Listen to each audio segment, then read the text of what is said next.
Chết bà, mới chết bà. Một tấc bia bà. Giờ chắc lắm không?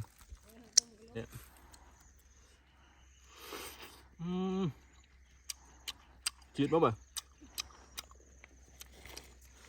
Không muốn thôi mà chết bứt bứt bà.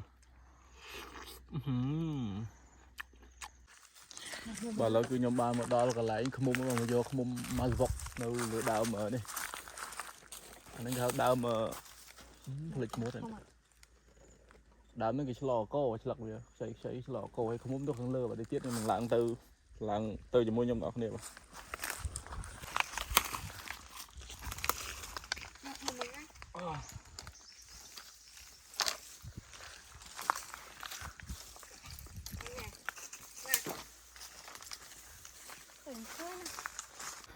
Bà nó cứ đo lại cái bụng bà này, cái bụng nó cào dữ chẳng soi bà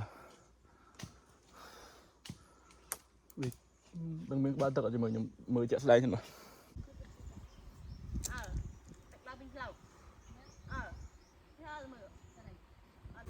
tên mà này vô bán mà bà này không mua mà dương mà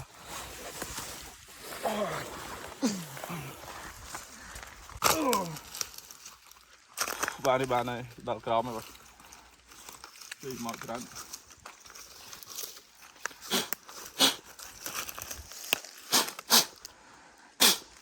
bà lâu nhầm một lỗi bảo nó không mơ bạn này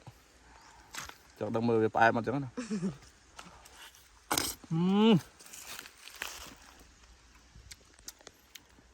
chết bà mới chết bà một tấc bia bà bàn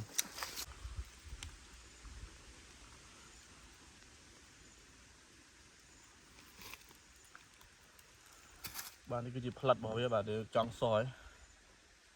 đây cái bà tận bà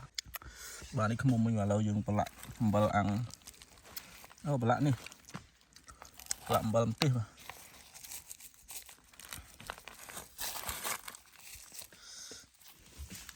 giờ chắc lắm không đã ô thì chết rồi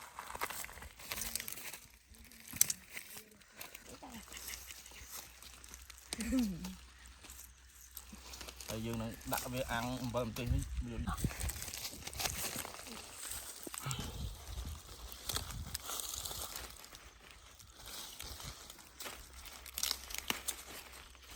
cho mình bó đâu nè ai đâu bó đấy mà nghe đâu rồi tuần còn này rồi thì ở nhà về thọt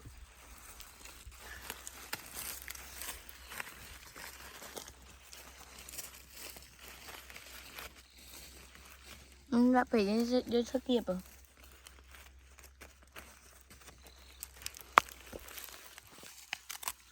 bạn đi không bao dương bạn cột hay thì chết tròn với hết là ăn vào đời mà cái này nó chết đi này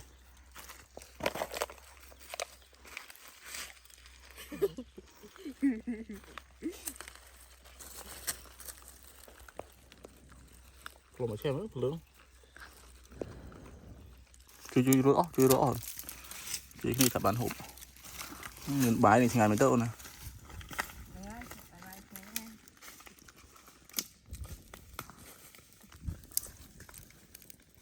ăn nó hơi tè từ mày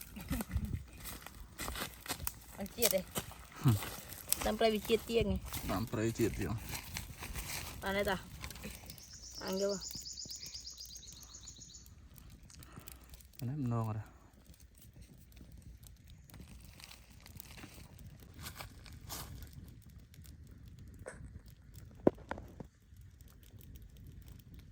bảy dược chú nếu bán lọc chơi cho lọ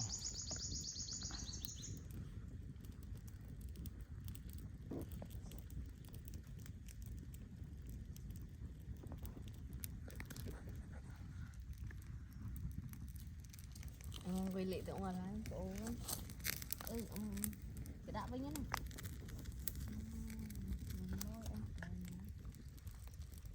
cái pin này 76 tí pí phần nó lẹ Nang dia dah. Kan. Lagi sebab stek.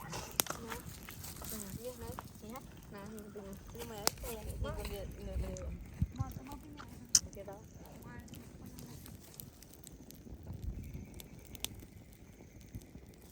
มันสัตว์อ้อเสียงphầnมัน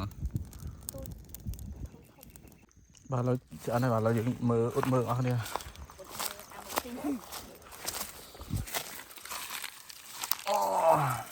Ăn một sinh dạng như mà.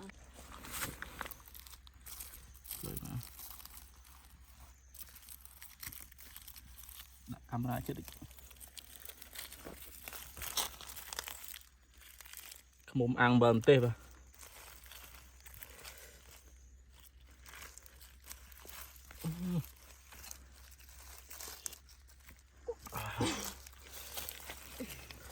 đi bà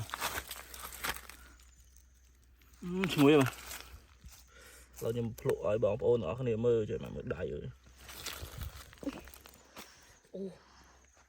Chứ mình không có tăng ngập thịt.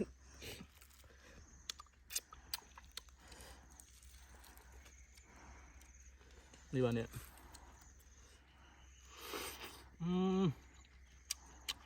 จีดป่ะบ่ขมุมทอมาจีดปึ๊ดๆบ่ง่ายมั้ย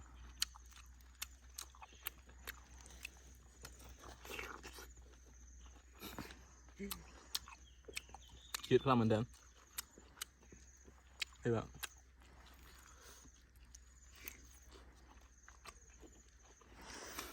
và áo cơn